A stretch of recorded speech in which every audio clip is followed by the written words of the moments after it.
Hello, YouTubers. Welcome to World Cinema Reviews. This is your host, Frank the Vamp.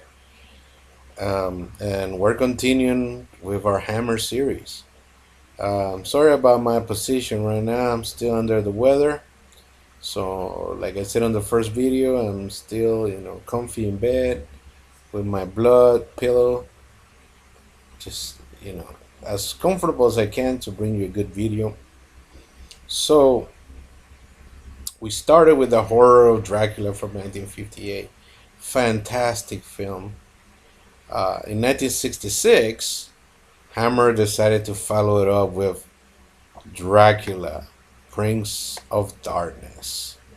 So we got director Terence Fisher again going at it with um, Christopher Lee again, but we have a lot of differences here. We have no Peter Cushing, except as a dream sequence in the very beginning.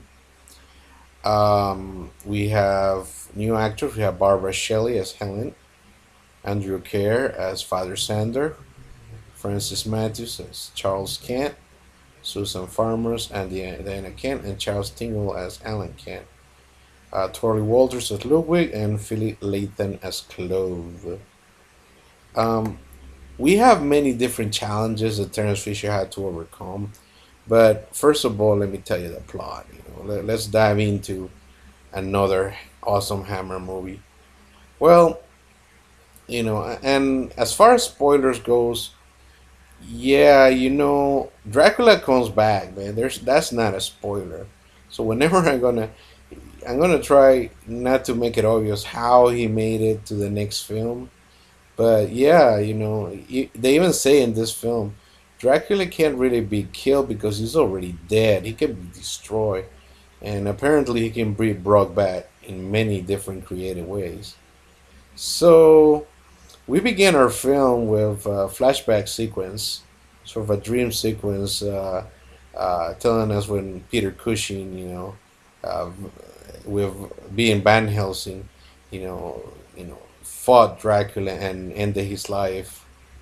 Uh, well, his afterlife. Apparently, only his ashes and his ring remain.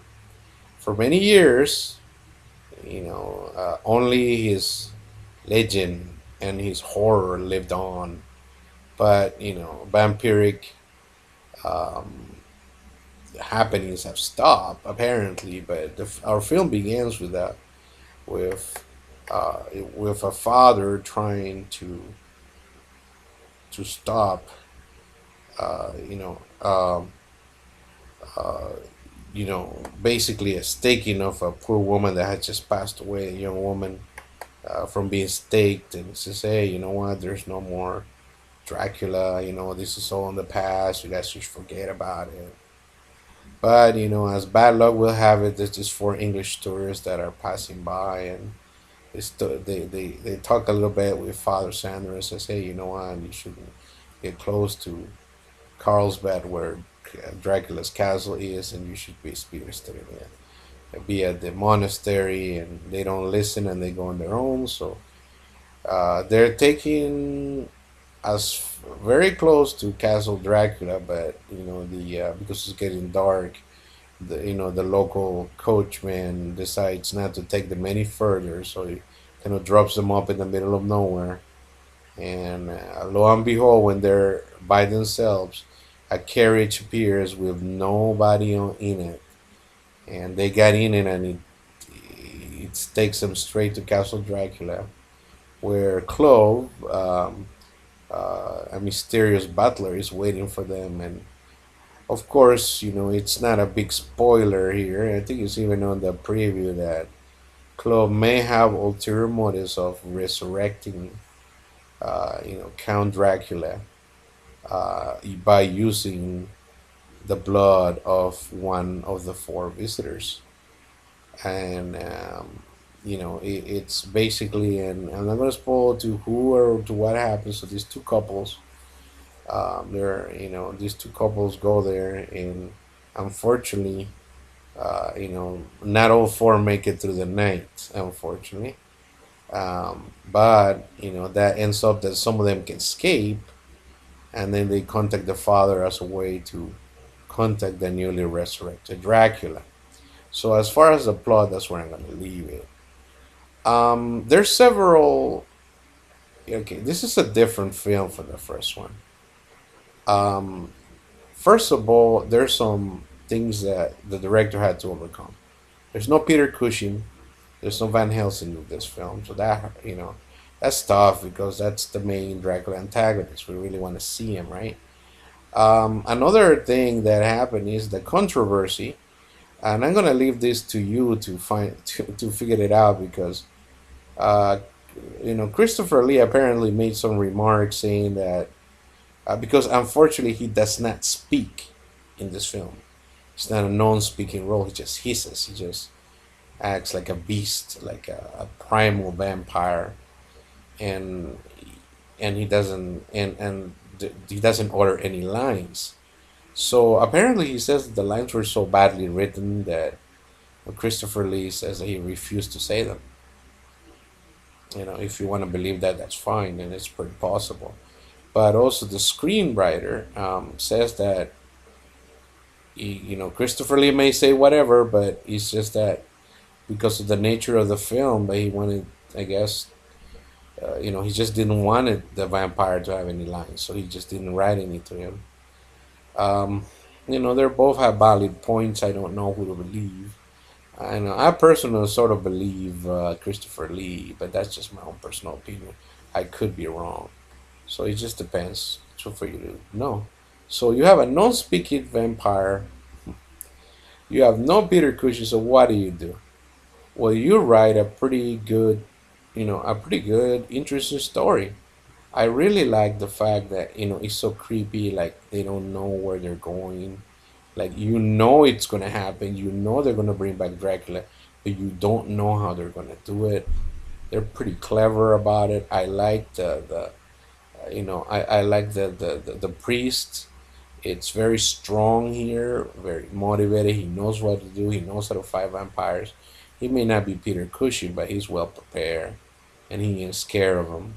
He loves his faith. He's really good. I like everybody's acting in it. Nobody acts stupid. Everybody takes it serious. And let me say one thing: this movie works also because even though Christopher Lee isn't a lot in it, turns out that they were filming Rasputin, so Hammer was trying to save some money. So I guess they were shooting another movie at the same time, and they reused some of the actors from Rasputin, and uh, basically the it totally works. It works money wise, and it worked in the fact that Christopher Lee being such a professional, even though he may have been unhappy making the film, he doesn't mail it in. He acts awesome. His creepiness takes on a new level. His red shot eyes come back again.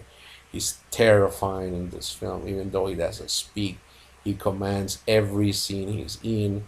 He's fantastic. He is the real deal, Christopher Lee. So great Christopher Lee appearance, even though he's not there as much. Um, Great story that enthralls you and really wants you, entice you to watch more and more of it. I really, really enjoyed the fact, to be honest, it is a lesser film from the first one. I'm gonna give this one a B, whether the other one I give an A, but it's still a good film, and I love the way it ended. Um, I'm not gonna spoil that, but it perfectly sets it up for part three, which we're not gonna talk about today. So we're gonna talk about the other film another day. But as far as this one, it's a good Dracula film. I recommend it. It's not Peter Cushing against Christopher Lee again. He doesn't have that chemistry. But director Terence Fisher, I give him credit because he had to work with budget constraints. Most of the shots were done outside shots. There's not as much set construction or requirement, and there's not as much Christopher Lee usage. But he managed to direct a pretty fine, good film. It's a good vampire film. I really enjoyed it. It's a B film. really good. I recommend you to watch it, and please, if you like this video, write your comments. If you didn't like it, tell me why. Also, please subscribe. I need subscribers so I can share more of my videos to you guys. And sorry, I'm sick. I'm fighting it, but I got my bloodstone here, so I'm getting better. And take care, and beware of the Prince of Darkness. Stay tuned for the next video. Take it easy. Good night. Farewell.